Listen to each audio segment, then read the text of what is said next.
American economy will collapse in 2017. There are not even any ships at sea moving between nations. This a worldwide collapse. The central bank caused worldwide depression. The Baltic Dry. Index is based on a daily survey of agents all over the world. Baltic Dry hit a temporary peak on May 20, 2008, when the index hit 11,793. The lowest level ever reached was on Monday, January 18, 2016, when the index dropped to 369 points. In the United States, the financial collapse was written in the stone when the Federal Reserve insinuated itself as the provider of American credit in 1913. A coup d'etat. It's an axiom: systems of debt-based currency must always collapse. The effect of a criminal currency is to drain wealth via interest payments until interest payments can no longer be sustained. Other factors can lengthen or shorten the lifetime of a debt-based currency. One of the most effective prolongers of U.S. dollar strength and value has been the petrodollar forced hegemony. The forced use of American dollars as the medium of trade in the purchase of oil has been held in place by the U.S. military around the world in oil-producing nations. Another trick of putting off an inflationary collapse of the USD has been the offshoring of most American manufacturing to China while recycling dollars for U.S. debt, creating an ever-increasing burden of interest payments for the Treasury. The ability to pay interest payments with declining sales has reached a crisis point, and the China USDS bonds circulation racket has reached end of the line. Well, economics, unlike other sciences, depends on the unknown. And, because of that, we can never pinpoint when exactly it happened, if it happens at all. Let's just say that if things are left as is, and the current problems are left to swell up, then yes, there's a recession we're headed to. So let's just concentrate on what may cause the crisis. First, the bubbles existing mainly in the developed and among those, mainly in U.S. countries. There's the housing bubble, that's back, though that's the least dangerous one as of now, the farming bubble, bond bubble, and of course, the student loan bubble. I won't go into detail about them here. You can read up on all of these. Bubbles are caused, generally speaking, when there is too much inflow of money into a particular sector, often because of low bank interest rates, sometimes because of future sentiments causing large deviations from the actual price of the product. Next is the Eurozone crisis, mainly concerning Greece, who everyone, except the European Union, thinks will do better off without the European Union's meddling. Won't go into detail about that here either, but you probably already know what that is about. And the last is the problem of emerging economies except India. For now most of Asian developing and even developed countries follow the export-led growth model, and they depend on foreign demand to boost their outgrowth, e.g. China, Japan, Singapore. If the Western economies crash, so will these markets, and the world will be in a state of crisis. The American economy will collapse in 2017. When is more difficult to predict. The artificially low interest rates and easy money policies of the Federal have heavily distorted the U.S. economy. Projects that never should have begun received funding and only, falsely, appeared profitable due to the suppressed interest rate. Money is 50% of every transaction that takes place in the economy. That is why distortions in the value of money have such damaging and wide-reaching consequences. With falling oil prices, the dollar has appeared even stronger, but the gambit of forcing commodities down, oil, natural gas, gold and silver and precious metals, has reduced the viability of the economy and is destroying banking assets. Dallas Federal quietly suspends energy mark-to-market. The game of manipulation was designed to maintain the value of U.S. bonds while hold the purchasing value of the dollar, but now we see the oil-producing countries rebelling against the attachment of their assets to the value of the dollar and the nature of financial terrorism created by a central banking system attempting to raise the world with control of foreign assets and indigenous exchange rates and outright theft through imperialism. Oil prices will soon be removed from dollar-only sales and long-exported inflation will begin to arrive back home. American debt, both public and private, has reached the critical saturation rate, and demand for debt is collapsing. And for as long as the bond market yields can be artificially held low, will the advent of catastrophic hyperinflation be kept at bay? To be certain, the day T-bond face values begin to crumble, and yields begin to rise, signals the last few weeks of the petrodollar. 2017 has been talked about for years in the literature created by the NW operatives and predictive programming script writers, as the year the economy would be collapsed and the dollar's purchasing power destroyed, with a new currency soon being introduced. After that, its third world nation status for America with a ruined currency, the gutted and exported manufacturing base, and inhumane and immoral laws and regulations preventing the use of the land for farming and manufacturing, and even home building Agenda 21 setting in stone for the foreseeable future. The end of America as a growing, thriving and prosperous nation. To keep the news of the collapse a secret from Americans, unemployment figures in the USA have been fabricated as thousands of stores around the nation announce closings. What comes next is a struggle. Can't traditional Americans overcome the invasion of their country by hostile aliens being deliberately pushed into American like an invading army of fighting-age males, Latin and South Americans, Middle Easterners and other immigrants, while taking back control of the political and socio-economic systems, and then wipe out regulations and government land grabs and rebuild manufacturing while encouraging in-house growth of food and refined pre-manufacturing materials needed for the rebirth of an organic economy. As you can see from the image at the top, 30 years ago the Zionist-owned Economist magazine signaled the coming collapse of the currency. These magazine photos are not just a wild guess or a coincidence. This plan has been working like clockwork for centuries and became solidified during the end of the 19th century. Are you prepared for the coming economic collapse and the next great optimism about the future of the U.S. economy has not been this strong since Iraq? Many believe that the good times will continue to roll as we head into 2017. I am a fixed income analyst with a fascination for patterns. Here's one to consider. Since the Bretton Woods Agreement ended in the 1970s, there has been a financial crisis in the seventh year in 3 of the last 4 decades. 1987, 1997, 2007. One way or another, every crisis has involved Asia. For example, the name for the 1987 stock market crisis is Black Monday. However, the crisis can be traced back to Asian market jitters the Sunday night before, which kick-started a cascade of structured stock and derivative trades and strained the market beyond its capacity. Interest parity arbitrage trading fueled the Asian crisis in 1997. It involves borrowing a cheap currency with low yields and investing in a stable currency with higher yields to earn spread income, known as positive carry. Hence the name, carry trades. In theory, rates and prices should reach an equilibrium so there is no arbitrage. But this was a special time in financial markets.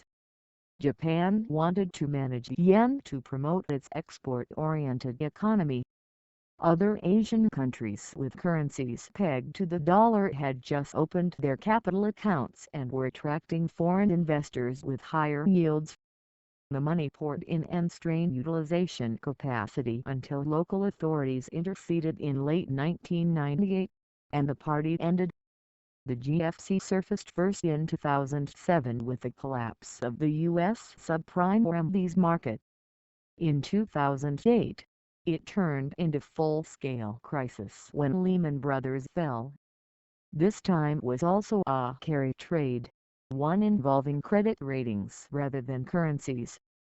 Banks could buy impaired loans and make them into RMBs with inflated ratings provided by willing rating agencies. These securities were then refinanced in CDOs. The CDO ratings were based on original ratings on the RMBs. They were not updated with real performance information, so if the rating on an RMBs was inflated, it would flow through to the CDO.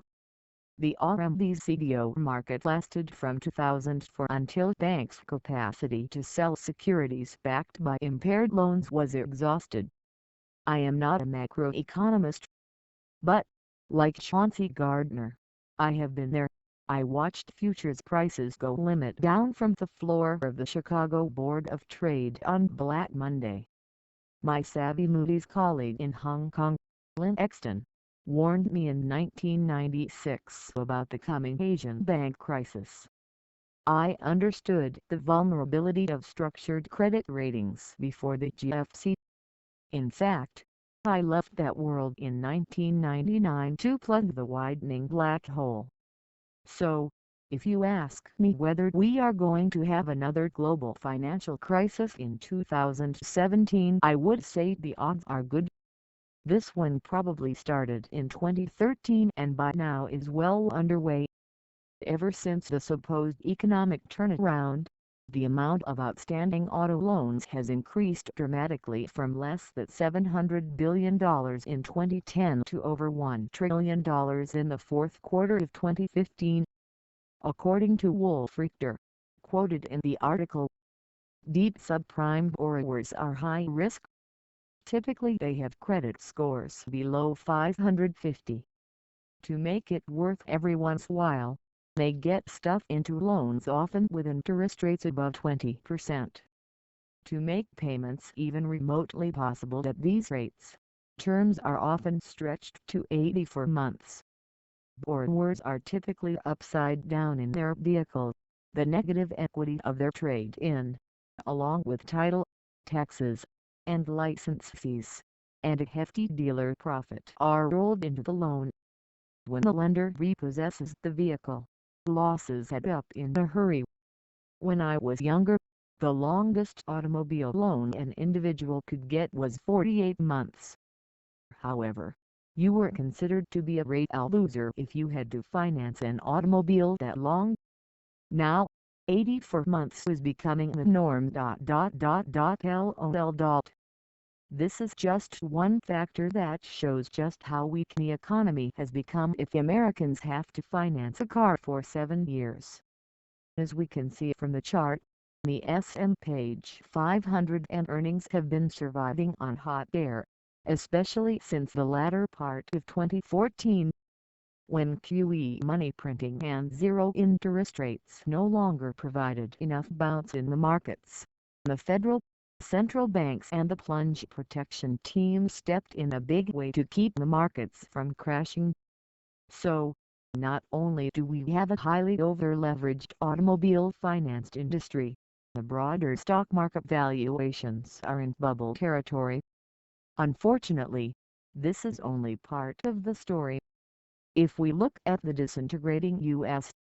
energy industry, the situation is even more dire. The coming collapse of the U.S. energy industry. Today I did an interview with Money Metals Exchange. I will be putting out the interview when it's published. However, I discussed this energy subject matter during the interview.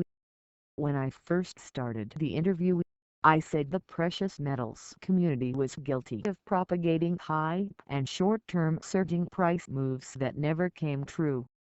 Thus, we have frustrated a lot of precious metals investors because the collapse of the dollar, default of the COMEX or much higher gold and silver prices have not yet occurred.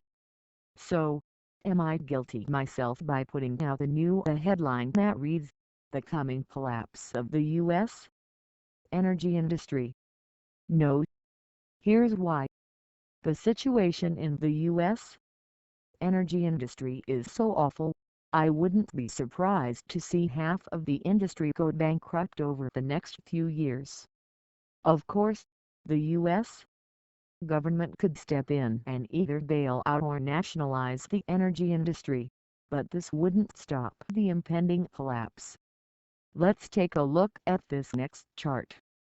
The U.S. energy industry has added so much debt that it took nearly half of all its operating profits to just pay the interest on its debt in 2015.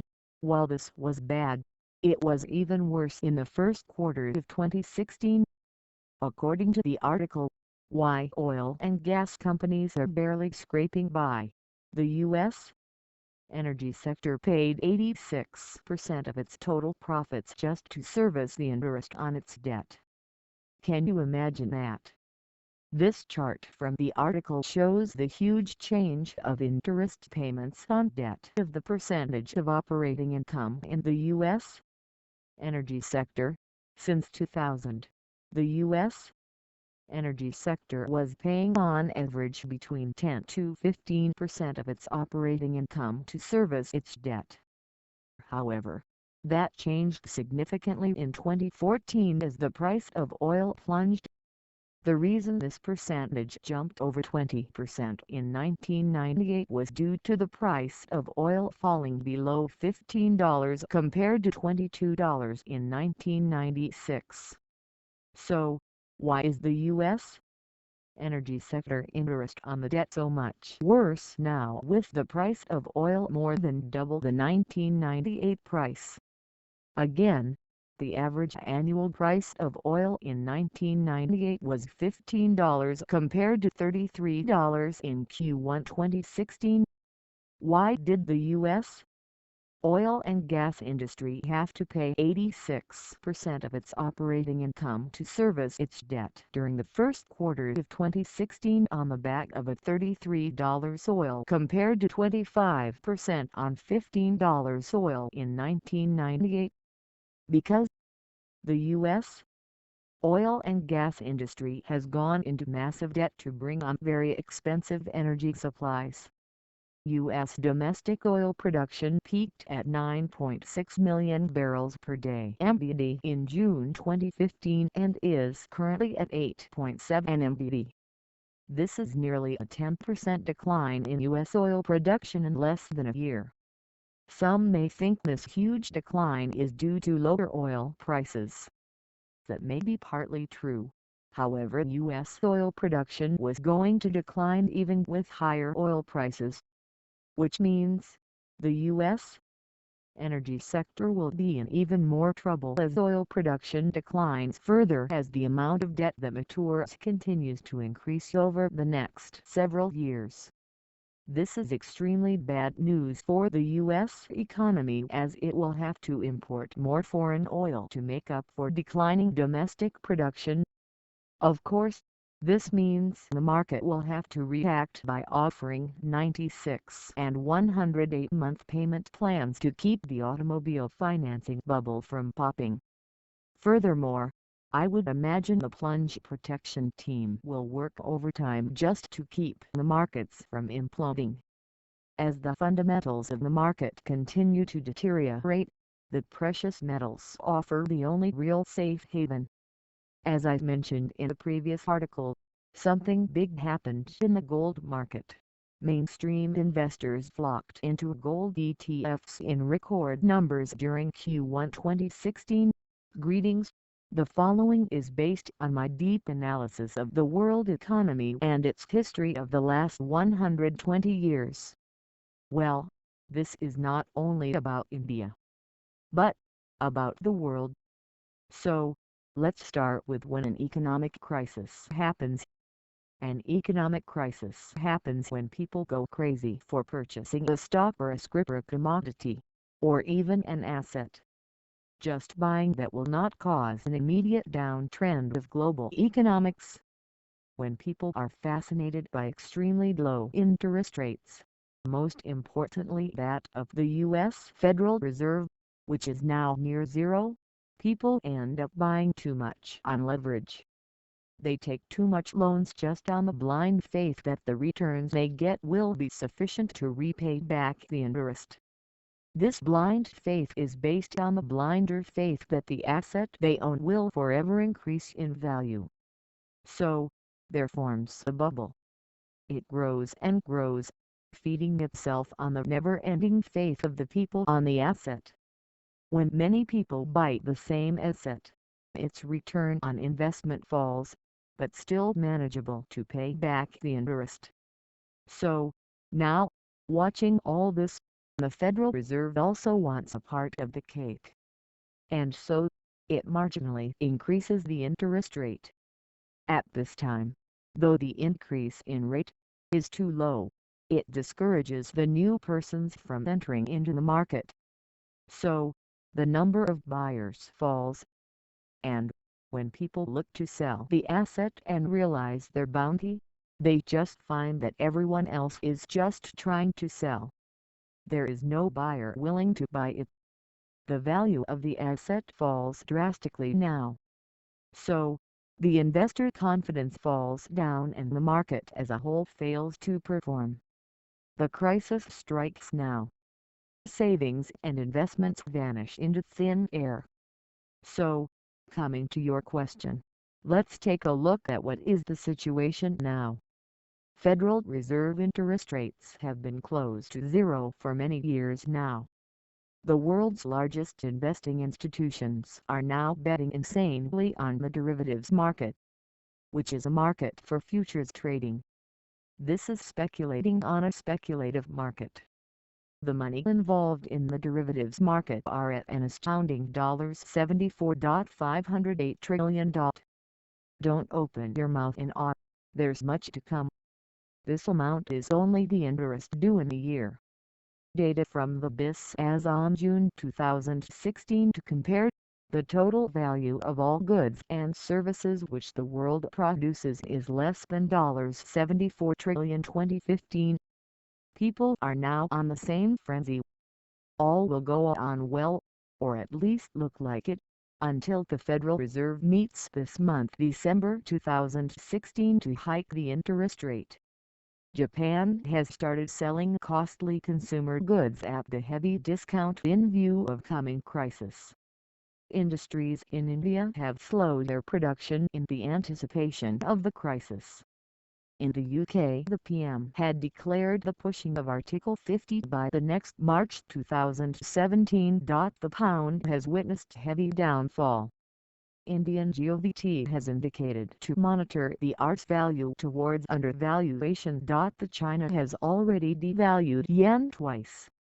The EU in issuing the resolve before the UK to finalize the Brexit indicates that everything in the economy is not fine. U.S. electioneering are avoiding to speak anything about their economic policies to be followed, and Syria is the burning issue and headache not only for the U.S. but to EU.